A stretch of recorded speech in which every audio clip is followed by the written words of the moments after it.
Welcome to episode 32 of Believe in TCU as part of the Believe Network. I'm Zion Trammell, joined alongside Seth Battle. Today, we will be talking TCU Baseball and their weekend at Globe Life Field and the stakes for men's and women's basketball because there's a lot at play as we get closer and closer to March Madness and one of the best times of the year. Seth, how you doing today? What's going on? Busy sports Tuesday today as we record this. It was a busy sports weekend. So yeah, we'll see how it goes. It's a lot going on for sure, especially in DFW with TCU. Sorry, I just got to plug in my computer, charge my computer real quick.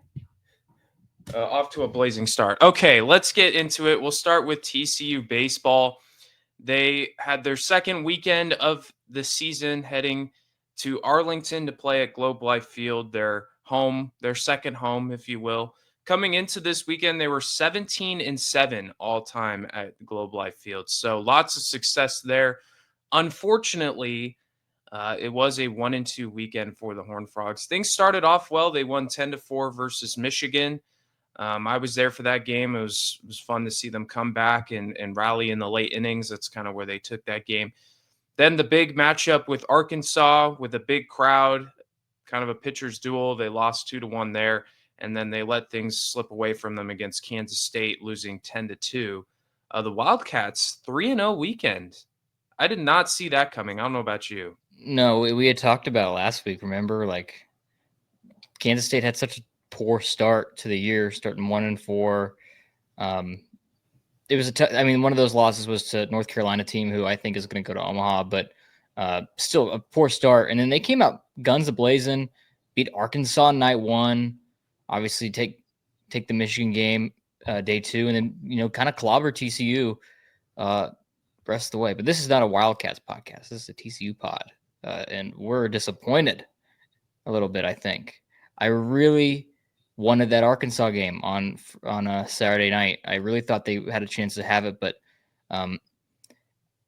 they kind of played the game exactly how Arkansas wants you to play it: tight, low-scoring affair, and then Arkansas's pitching, which is always really good, comes out on top, while the Arkansas offense just does barely enough to get the victory. That's Arkansas Razorback baseball right there, and that's exactly what TCU didn't need to do on Saturday, but they played it right to their hand. Yeah, they did. They did not perform well offensively. 5 walks to 11 strikeouts. They were really bad with runners in scoring position. And it's frustrating given a great performance from Tommy Lepore once again. Another great outing, 6 innings, 2 hits, 2 earned runs, 5 strikeouts, and 2 walks. So obviously, probably been the best starting pitcher for TCU this season so far. I was really pleased with the way he played. But yeah, I mean, really after that game against Michigan, the offense just kind of hit a wall. They looked, we're talking about Friday against Michigan. They had, I mentioned earlier, that walk to strikeout ratio. They had 11 walks to 5 Ks on Friday. And then on Sunday, they had 2 walks to 10 strikeouts. So it got worse and worse as the weekend progressed.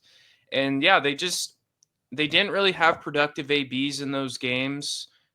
Kind of something we were looking for was just, trying to advance the runner, maybe play a little small ball. They just couldn't do that. And the offense was pretty stone cold for those 2 games.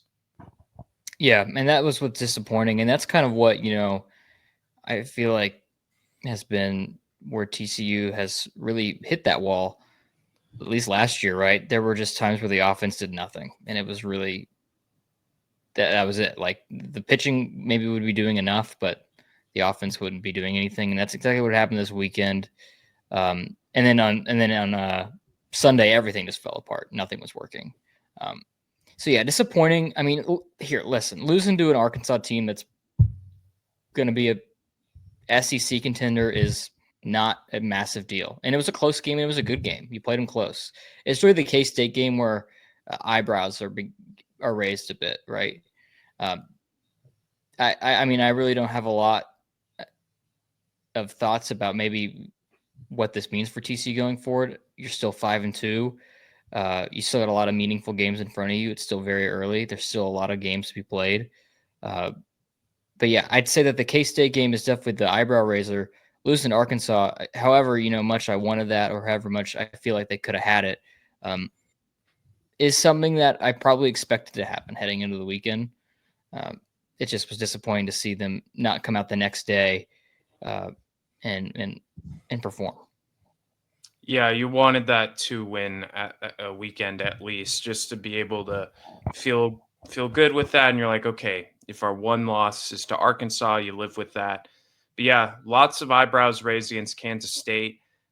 Defense also raised some eyebrows. There was a situation where Kansas State was trying to execute a double steal, and Carson Bowen overthrew third base, which allowed a run to score. And then Kansas State, they had a runner on third. They got an infield single, and that scored a run. So, yeah, I mean, I wouldn't raise any red flags quite yet. It kind of feels a little similar to what happened last season, but it happened a lot quicker. Like TCU started, what was it, 14-0, something like that. and then Yeah. they hit like, I mean, then they just rattled off a bunch of losses. But yeah, I mean, I wouldn't be too concerned yet. Again, there are still some positive things that you can look at. I'll kind of get into that.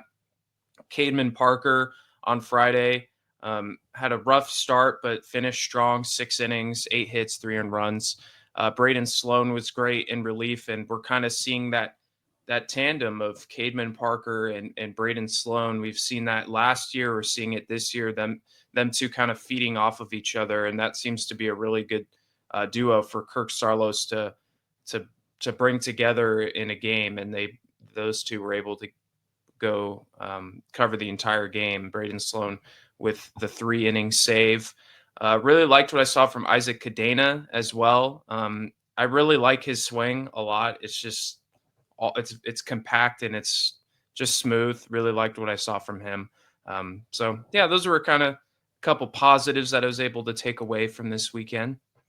Yeah, I'll say, like, if you wanted to give early season, first 2 weekends MVP awards, I'd probably give it to Tommy Lepore, Isaac Adina, and Braden Sloan. That's Maybe fair. you can throw in and then a newcomer award, Traeger probably. I don't know. He's had a really good couple of games when he started when they're doing that catching tandem with him and Bowen. So those guys, those are bright spots. I definitely say, if we want to continue talking about some negatives, the bottom third of the order right now is in a miserable state. Sam Mm-hmm. Myers, Anthony Silva, and Sawyer Strauss-Snyder are really struggling. And Yeah. that's really concerning given that the 7-8 hitters right now, Sam Myers and Anthony Silva, were guys coming into this year that I kind of had a lot of high hopes on, specifically Silva, who I thought coming into last season was a potential draft candidate for a team. And he's just gone downhill ever since his freshman year. That's not to say that he's not capable of being a good player. He definitely is. He'll just have to continue getting better as the year goes on. But that's definitely something that's more concerning for me out of anything, is that, yes, the offense has performed well at times this year, but that bottom third is not playing well right now. Yeah, Anthony Silva's really struggled. On Friday, he had a really hard hit ball. I think it was right to second base. It was a line drive. I'm like, man, that just would have been really good for his confidence. But yeah, it's kind of been an issue. And then Sawyer Strauss-Snyder, he did have a big hit I think it was to give TCU the lead, but that's Yeah. pretty much all you saw. And then for me, another thing too is I'm curious with the catching position. We mentioned with Carson Bowen and Nolan Traeger. Is that? I mean, I know Carson Bowen's obviously more experienced, and he's kind of. But I almost would rather see Nolan Traeger at this point. Yeah, he's I don't certainly know. given more, at least pop off the bat. Carson Bowen, for what it's worth, was robbed of at least extra bases in the Arkansas game. Really Yeah, great play. You have to take a little bit of what we say about the Arkansas game at the least, because I know you were at Michigan and Kansas State, and I watched the Michigan game because it was free. But all these games are behind the most extraordinary paywall ever. Flow Yep. Baseball sucks. Yep. And I heard even then from at least Arkansas people that actually bought the stream, it was like really bad. Yeah, I would never pay for Flow Sports. So yeah, I was there Friday and Sunday, so I actually kind of got to see it. Although Yeah. on Sunday I did leave a little early. It was a blowout, but yeah. Saturday you just kind of have to look at from the box score what you're able to see. And some highlights that I saw specifically of that Bowen play that might have been extra basis for him. But I mean, he swung the bat a couple of times pretty well. I don't think of all like the returners that have been disappointing, Carson Bowen is not that for me right now. But you're Yeah, definitely right in absolutely. that Nolan Traeger has certainly made an impression Hmm. pretty early on. And if that continues, then maybe, yeah, we see somewhere in the future where he usurps that role. But right now, I feel like they're going to stick with this, especially because Bowen has that veteran presence and kind of maybe go back to maybe what it was like. Remember when Bowen was a freshman and Curtis Byrne was here and they were kind of splitting catching duties before Byrne kind of got some injury, uh, bad luck in the latter half of the year and was kind of relegated to DH. We'll see. We'll see how it goes. But I think there might come a time this year where if they're both hitting well, you gotta figure out a way to get both of them in the lineup. Yeah, and it's not like Carson Bowen isn't swinging the bat well. He's fine. I'm Mm-hmm. obviously more curious to see what Traeger brings to the plate. But yeah, I like that idea. It was really working well in that season to Omaha where Carson Bowen and Curtis Byrne were both tremendous. So it could be something that they could weave in. There's obviously you know the position battle at third base right now, and we'll see how that plays out. And so there's a lot of things that still need to be figured out with the lineup and defensively how Kirk Sarlos will rearrange things. They got a pretty big week coming up again. They've got Tarleton State tonight at 6 o'clock, which they should handle business, but then a weekend series against Southern Miss. Um, that's going to be a pretty big matchup. It's a ranked on ranked series here where TCU they fell to 25. I don't know where Southern Miss is ranked, but I do know they are. Do you? I want to say 22nd. That sounds right to me. Southern Miss has played really good ball so far this year. 7-1. Only loss was to Louisiana Tech on Saturday. Beat Mississippi State already in a midweek game. So yeah, and they play Ole Miss tonight. So we'll see how they do against them. But yeah, Southern Miss is a really good squad, and TCU has another opportunity to, you know, make a make a statement here. They kind of failed to make that statement this weekend. We'll see if they can do that again here. Important series, a resume building series is what this is for sure. Absolutely. This could play very well later on in the season if Southern Miss continues to play well. If you could steal 2 out of 3 this weekend, it also helps that they're at home, and that's where TCU has obviously played much better at home than on the road lately. So that would be nice. Yeah, But yeah, I think the big thing is obviously the offense is a big question mark. We saw a lot of greatness against San Diego. We saw a little bit of inconsistency, and then this past weekend we saw a lot more of bad ABs. But I wouldn't say total panic mode yet. You played against some good baseball teams this weekend. Michigan, they went 0-3 on the weekend, which that surprised me. I would have thought if a team was going to go 0-3, it would have been Kansas State, but it ended up being yeah, Michigan. especially after And what Michigan did in their first weekend. yeah. But one quick note on the Tarleton game before we move on. We'll see how they perform tonight. Midweek games have been kind of the bane of Kirk Sarlos's existence ever since he's become the head coach here, and Mm-hmm. it's part of the reason why they didn't make the tournament last year. So uh, you got to. These are games where you win, nothing happen, like it doesn't really do anything for you, but you cannot afford to lose them, and that is TCU's going to have to go in there and hold serve, take care of business, like you said. I expect them to do that, but if they don't, again, eyebrows raised. That would definitely be concerning if they lost to Tarleton State. Nothing against them. I don't really know what's going on with Tarleton State, but TCU is definitely the better team. So looking forward to that. And then, of course, the weekend with Southern Miss. Friday, first pitch is at 6 p.m. Then they'll play at 1 o'clock on Saturday and Sunday. So next week, we'll talk about that series with Southern Miss. We're still a couple weeks away from conference play starting. With that being said, though, we will finish up our baseball talk. We still have basketball uh, to discuss. We'll start with men's.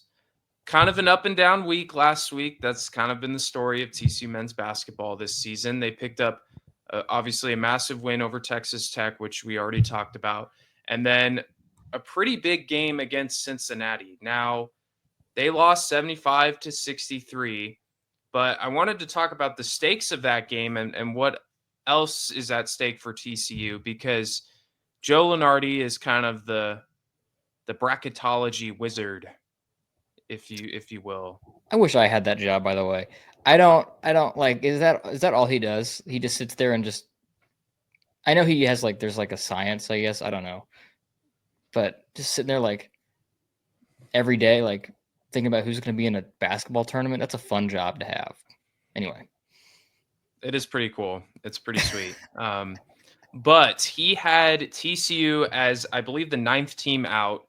Um, and that game he had in his notes was TCU against Cincinnati. It was like winner's still alive. The loser, you basically hello NIT. That's pretty much how he described it. But um, I think I would argue that there is still a chance for TCU. We saw what happened with NC State. They were pretty much completely out of it last season and they went on a run. Not saying that TCU is going to do that, but you just never know. Tonight they play West Virginia at 8 o'clock. To me, that will decide their fate. If they win this game, there's still a slim chance. If they lose, it's all done. Yeah. Unless they win the conference tournament. Of course, yes. That's the way that NC State got in. NC State won the ACC conference tournament last year. They weren't getting in as an at-large. So I feel like, yes, TCU either needs to like win 3 out of 4 here with a win against Baylor. You have to, like, the Baylor win is, I know Baylor's not playing very well right now, but you have to beat Baylor because they're the best team left on your schedule. And yeah, I mean, hey, nothing will ever stop Jamie Dixon from going 500 or like one game under 500 in conference. Okay, nothing, not even the worst season with the worst roster in the last 5 years of the basketball program will stop Jamie Dixon from going 500 in Big 12 play. He will do it no matter what. He will. We're at 8-8, and I bet you at the end of the season. So what? We're There's 10-10. Okay, so there's 4 games. Yeah, we'll beat Colorado and Baylor, and then we'll lose to West Virginia and UCF, and we'll be 10-10. It's gonna happen. It's gonna happen. That would be pretty hilarious. But if that happens, that pretty much, again, it would require a conference championship win to get in. But hopefully that doesn't happen. It probably will, given history. Yes. Yeah.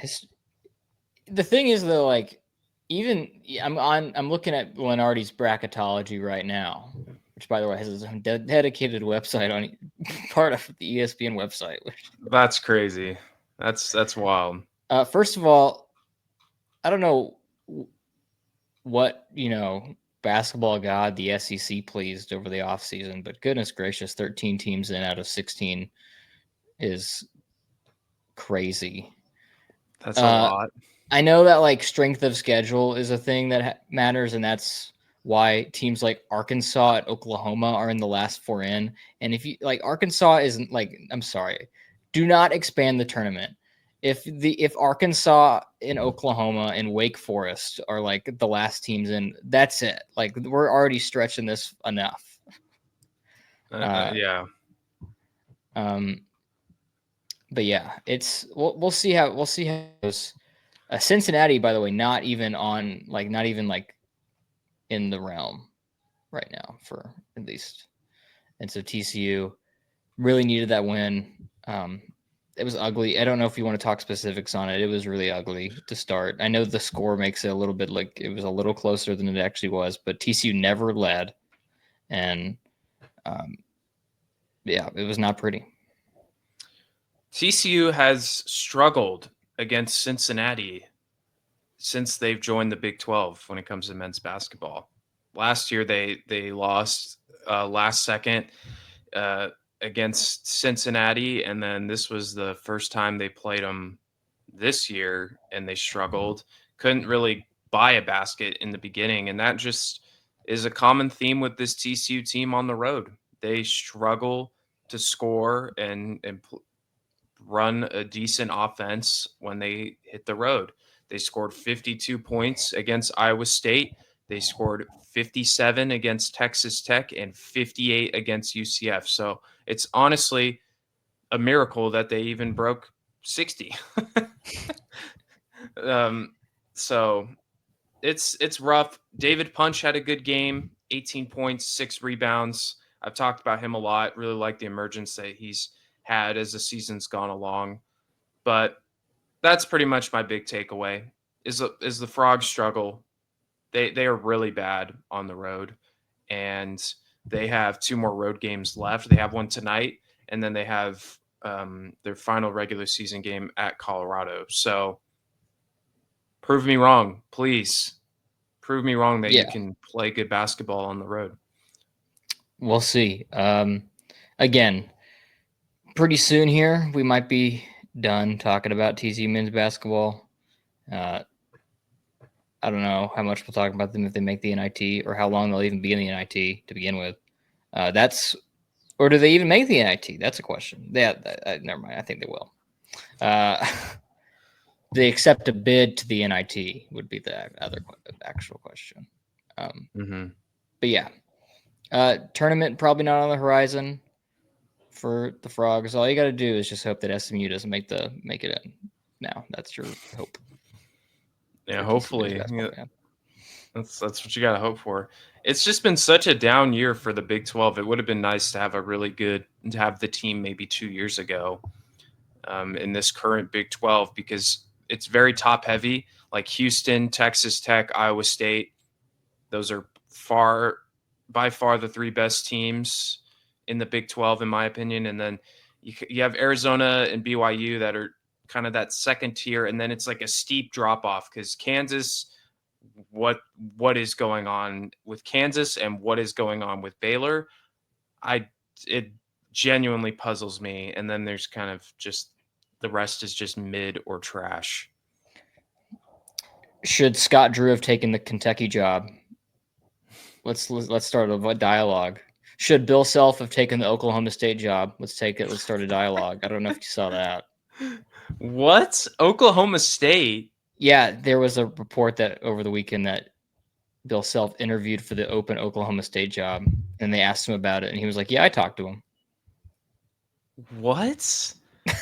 That's so weird. Why would the fact that he even had that discussion is honestly, it's pretty weird, but hey. What do I know? Anyways, we'll finish up men's, and then we'll talk quickly about women's basketball because they're doing much better, and they have a shot at a Big 12 title, taking on Baylor this Sunday. Now, they do have a game against Houston on Wednesday, but Houston is the worst team in the Big 12. It is senior night. You would think that TCU will take care of business there. But if they win that game, they'll be 15-2, same conference record as Baylor, and they will play each other on Sunday in Waco for the all likelihood Big 12 title. Seth, can TCU do it? Can they beat Baylor twice and snatch the regular season Big 12 title? I don't know. I think so. I certainly think they can. I hope they can. It's a very fun development, though. Either way, no matter how it goes, it's going to be really fun and just kind of spectacle to witness the women's program in that state for sure. I mean, it's kind of crazy to even talk about this, right? Like, wow, they are about to play Baylor for, obviously it's a regular season title, but it's still significant one nonetheless. Do they get like a trophy for that or anything, or is that only for the actual tournament, Big 12 tournament? I don't know. I'm not sure. We can have a whole discussion about why we have conference tournaments in the first place and whether or not and what those actually should mean. But I don't think so. Uh you definitely can hang a banner though for it. To me, it is just kind of funny though that you can be the best team all season long and then play in a tournament and lose, and then you don't get that like Big Well, the 12 tournaments are money champion. grabs in the first place. That's a whole Yeah. separate wormhole or rabbit hole to go down into. But that's why you like in like the uh, I don't know if the women's tournaments are like this. I assume that they probably are, but for like the mid-major conferences, like their tournament brackets are so wonky to where if you're like the 9 seed, you have to play like 5 games to win it. But if you're like the 1 or 2 seed, you only got to win 1 game to make it the championship game because they want to rig it to where their best teams win their tournaments and get into the March Madness, Hmm. which makes sense. That's But why even have the tournament then and just like give it to Gonzaga because they won the conference anyway? Anyway, that would make sense. That would make sense. Baylor last night they beat Kansas State 79-62. I watched a little bit of that game. They looked really really good, but I think TCU over the weekend had one of them. I mean, they've had a lot of impressive wins this season. This definitely ranks as one of the top wins this season. They beat 17th ranked West Virginia 71-50. The defense, Seth. The defense was so spectacular. West Virginia shot 3 of 18 from deep. They looked really good on that end of the floor, and then Haley Van Lith and Sedona Prince. That's all I got to say on offense. They were unbelievable. that's an unstoppable duo right now. Haley Van Lith, especially down the stretch there, ice in her veins, daggers all over the place. It was great to see. Um, even when West Virginia a little bit at the end made it look like they might go on a little bit of a run, maybe get their way back into the game, TCU shut it down almost immediately with a run of their own. Mm-hmm. And that was really impressive to see. Really great win. And yeah, as we mentioned earlier, sets up a really like climactic finish to the regular season where TCU can do something that they have not done, at least in modern history. Yeah, it's super exciting. And I don't know if this is TCU's in the tournament no matter how the rest of the season goes. They can lose the rest of their games in these last 2 and the conference tournament, and they're in the tournament for sure. Mm-hmm. Let's look at some bracketology, Zion. Where are the Frogs? Now, I've actually been keeping a keen eye on this all year long. Like, where is because it's weird to see our name even there. Near the top. Before now, you want to hear something wacky? This is stupid and dumb. Okay. Before the West Virginia game, so before Sunday or like Sunday morning when I checked this, TCU was Mm-hmm. slated in as the 2 seed in the Birmingham region playing Lehigh. Okay. Okay. Since that win over West Virginia, they dropped down to the 3 seed in the same region. NC State has bumped up above them to the 2 seed. Now, this happened in the AP poll too. I don't know if you remember a couple months ago. I wonder what would happen if NC State and TCU played one another. We could duke this out. See what would happen. I think TCU would win, personally. Do you have It's anything almost to like base they that off of, did. Zion? So, it's like they did. Guys, what are we doing? Oh my gosh. Why? That makes no But sense. what's funny about that too is that the reason that NC State bumped up this weekend is because they beat Notre Dame. The number 1 team in the country. I wonder what team has beaten both Notre Dame and NC State. Yeah. Anyway, TCU. Come on, guys. What are we doing? And I'm not saying that TCU. I don't think TCU should be the number one team in the country just because they beat Notre Dame and NC State, but they should be at least higher than NC State. when you're comparing comparable resumes, head to head should not really matter as much as it does in basketball as it does in football, because the game, like, they're more volatile results and you play more games. Mm-hmm. But when you're comparing what I'd say are maybe pretty comparable resumes, NC State and TCU's, and you do have that one data point, like a TCU win over NC State, also a TCU win over Notre Dame. I don't know.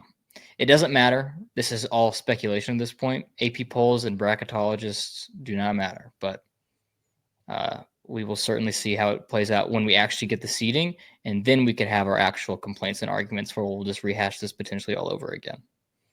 Yeah, that's crazy. Thanks for that update. I had no idea that NC State was ahead of TCU. I knew they were ahead in the AP poll, but I guess that would make sense that they would be ahead as far as seeding. But good. You know what? I hope they're ahead of us. I hope we get NC State again so we can show everyone that TCU's like that. Um, that's crazy, but it's just been such a tremendous run for this Horned Frog team. What Mark Campbell has done, and not just elevating players returning from last year, but elevating players that were already superstars in someone like Kaylee Van Lith. She came here and developed a lot as a playmaker and as a shooter, and just her overall game. She has blossomed into a pro here at TCU, and it's a lot of that I believe would have to do with Mark Campbell. So it's fun that we're in these discussions. We're going to soak it in. We're going to take it all in because this has not happened in the many years that TCU women's basketball has been a program. This has not happened. So this is uncharted territory over here in Fort Worth. We're not used to this. No, don't even know how to react, to be quite honest with you. I don't even know what my expectation should be. Should my expectation be a Final Four appearance, or is that too lofty? I don't know. Or should I just be grateful for what we've gotten so far? I don't know. We'll see how it goes, though. I'm super intrigued to see how the game against Baylor goes. Obviously, got to dispatch Houston first. I don't think, or I hope that they won't have any issue with that. And then we'll get into that game against Baylor. Yes, See going to how it be a goes. lot of fun. Going to be very exciting, very stressful, I'm sure. I would have loved for this game to be at home again, but of course they'll be in Waco for that. So we'll be discussing that game in particular and probably preview the Big 12 tournament coming up. And then we'll discuss hopefully in a positive way about men's basketball. But that'll finish things up here for this episode of Believe in TCU. Talked a lot of baseball, talked men's and women's basketball and what's at stake for them.